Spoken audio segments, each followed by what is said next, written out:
The Union Jack at the European Council will stay in its place, at least for another few weeks.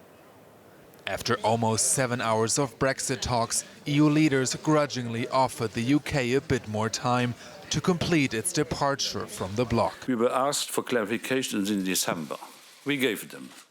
We were asked for assurances in January. We gave them. I was asked for further reassurances last Monday in Strasbourg, notably with regard to the backstop. I gave them. This closes and completes the full package. There is no more than we can live. The length of the delay will now depend on whether Prime Minister Theresa May can finally get her Brexit deal through Parliament. Pending a vote and approval next week, the new deadline is May 22nd. Any extension beyond that date would require the UK to participate in this year's European elections. A scenario Prime Minister May wants to avoid at all cost. I believe strongly that it would be wrong to ask people in the UK to participate in these elections 3 years after voting to leave the EU. What the decision today underlines is the importance of the House of Commons passing a Brexit deal next week so that we can bring an end to the uncertainty and leave in a smooth and orderly manner. Without approval by Parliament, the Brexit extension agreed in Brussels will run only until the 12th of April. At this point, Britain would face a disorderly Brexit or could ask for another extension. We are prepared for all scenarios. We still want Britain to leave the European Union in an orderly fashion, but we must be ready for the different possibilities, which also need to be acceptable to the people in Europe. Other leaders pleaded directly to the British Parliament to finally accept the agreed Brexit deal. A hard Brexit would be damaging for the European Union, but even more so for the United Kingdom. One can only advise British MPs to change their opinions and vote for this deal, which is a good one. While the new deadlines mean Britain won't crash out of the EU next week, the threat of a chaotic departure is still there. And so is the uncertainty so much linked to Brexit.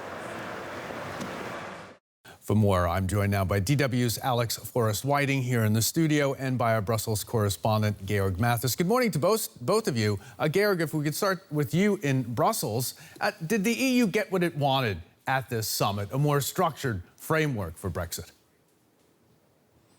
Brian, look, as you can see behind me, it's a foggy day in Brussels, and so you can't see very far. So what the EU really would have wanted is a clearer picture of the future, a more predictability, and that they did not get from Theresa May yesterday night when she pledged that she would actually get her deal through. Yes, I would say they're happy with this result because it provides more pressure, it provides a little more support that this deal gets through, but all leaders remain very realistic that the deal has a very slim chance. And what they do definitely want to avoid is a cliff-edge Brexit and an uncontrolled exit of the EU, an accidental Brexit. That is the biggest fear now in Brussels. And they really do hope that this extra extension then would even avoid such a scenario.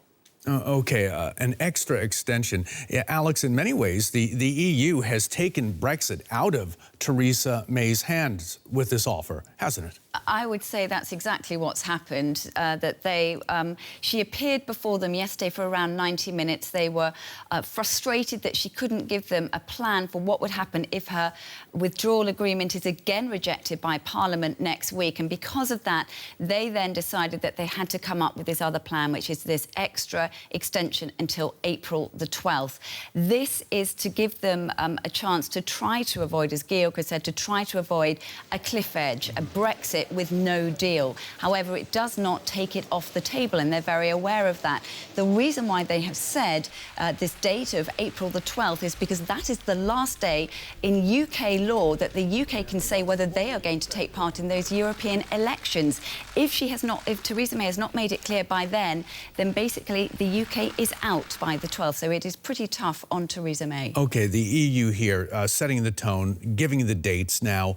It's up to Theresa May to present her plan. How likely is it that she can get it through? It's failed 2 times already, and this has to happen next week. Tuesday is one date we're hearing. Yeah, this seems to be the date that we're talking about, next Tuesday. Look, it is very difficult for her. The numbers are still not there. She is trying to appeal to 2 sides, those who are pro-Brexit and those who are against Brexit. So far, she has sided with the Brexiteers, the hardcore Eurosceptics in her own party, and also those 10 DUP Northern Irish MPs who prop up her government. They are the ones who do not like this deal. So she has done everything to try to win them over.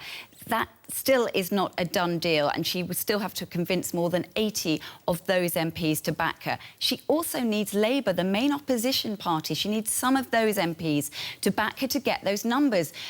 She was defeated by a majority of 149 at the last count. She has such a long way to go, and I think most people now believe she will not get it passed. MPs are already trying to table motions and amendments next week in Parliament so that they can try to take control of the process, so that they can try to create a way forward which then can be offered to the EU. And that is what MPs are hoping for while they watch Theresa May try for a 3rd time to get this deal through. So in spite of the delay, a lot of doubt, as we heard from Georg in Brussels and in London. Georg, the EU Jean-Claude Juncker said that the clock was ticking, not only on Brexit at the summit, but also in other areas. What key areas has the EU been neglecting because of Brexit? I wouldn't necessarily be saying neglecting, but they definitely could have added more time and more dedication to a long list of topics, really. You just have to look towards Russia and the Russian policies. The Ukraine crisis is there that could more time be dedicated to. But also trade policies with the US are challenging. You have the environment, you have terrorism. But let's take today's summit as an example. This summit was supposed to be key in focusing on a new strategy towards China. In fact, the European Commission has worked out a strategy regarding unfair trade practices from China. And the hope of the EU institutions, at least, is that today's 2nd day of the summit will focus on these pressing issues. And Georg Mathis for us in Brussels. Thanks very much to you, Georg, and Alex Forrest-Whiting here in the studio. Thanks, Alex.